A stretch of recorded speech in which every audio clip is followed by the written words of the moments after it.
नमस्कार दोस्तों, मैं आशा करती हूँ कि आप सब ठीक होंगे।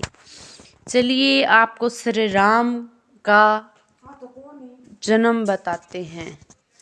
वे भगवान विष्णु के अवतार माने जाते हैं। श्री राम का जन्म वैवस्वत मंत्रव में 23वें चतुर्युग के त्रेता में हुआ था। उन्होंने करीब 11,000 वर्ष अयोध्या का शासन किया था। श्री राम विश्वामित्र के साथ यज्ञ की रक्षा करने के लिए छोटे भाई लक्ष्मण के साथ गए और ताड़का आदि राक्षसी मारी। उसके बाद गुरु के साथ राजा जनक के यहाँ उनकी पुत्री सीता के स्वयंवर में पहुंचकर शिव के धनुष को तोड़ दिया और सीता से विवाह किया। जब उन्होंने अगला राजा बनाया जा रहा था तब उनके पिता के वचन के लिए 14 वनवास जाना हुआ। यहाँ पर लक्ष्मण ने शूर्पणखा के नाक काट दिए और उसके भाई खरदूषण का राम ने वध कर दिया। माता सीता का अपहरण रावण द्वारा किया गया, जिसकी खोज में जटायु पक्षियों को जो बात करता था उसने रावण का प्रतिकार किया था। का पिता के सम्मान नेष्टि संस्कार किए। आगे हनुमान सुग्रीव से मिले। सुग्रीव ने ले भाई बाली का वध कर सुग्रीव को राजा बनाया। हनुमान ने माता सीता की खोज की, रावण के भाई भविष्ण को शरण दी और रावण और इसके 1 लाख से अधिक पुत्र, 1.5 लाख से अधिक पौत्र को कुंभकर्ण मेघनाद सहित मार गिराए। रामेश्वर में शिवलिंग स्थापित किया जो कि ज्योतिषलिंग के रूप में प्रसिद्ध है।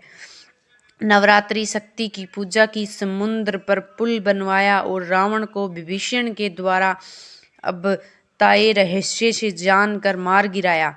पुष्पक विमान ले माता सीता को अग्नि परीक्षा करा लेकर शीघ्र भारत मैया के पास अयोध्या पहुंचाए। महर्षि वाल्मीकि ने रामायण की रचना की थी। लेखक गोस्वामी तुलसीदास ने भी उनके जीवन पर केंद्रित भक्ति भावपूर्ण सुप्रसिद्ध महाकाव्य रामचरितमानस की रचना की थी। इन दोनों के अतिरिक्त अन्य भारतीय भाषाओं में भी रामायण की रचना हुई है और जो काफ़ी प्रसिद्ध भी है। स्वामी कर्मपात्री ने रामायण मीमांसा में विश्व की समस्त रामायण का लिखा है और दक्षिण के क्रांतिकारियों पेरियार रामास्वामी व ललई सिंह यादव की रामायण में भी मान्यता प्राप्त है।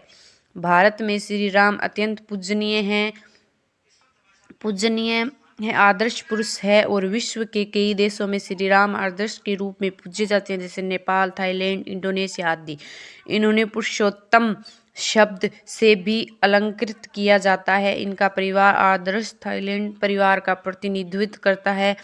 राम रघुकुल में जन्मे थे, जिनकी परंपरा रघुकुल नीति सदा चली आई है। प्राण जाए न वचन जाए थे। ब्राह्मण के अनुसार राम न्यायप्रिय थे। उन्होंने बहुत अच्छा शासन किया, इसीलिए लोग आज भी उससे शासन को राम राज्य की उपमा देते हैं।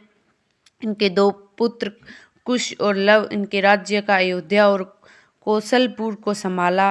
वैदिक धर्म में कई त्योहार जैसे दशहरा, रामनवमी, दीपावली, श्री राम वन कथा से जुड़ी हुई है। रामायण भारतीयों में मन में बसाया है और आज भी उनके हृदयों में इनका भाव निहित है। भारत में किसी भी व्यक्ति को नमस्कार करने के लिए राम राम, जय सिया राम जैसे शब्दों का प्रयोग किया जाता है। ये भारतीय संस्कृति के आधार है और राम कृष्ण दोनों ही विष्णु के अवतार है।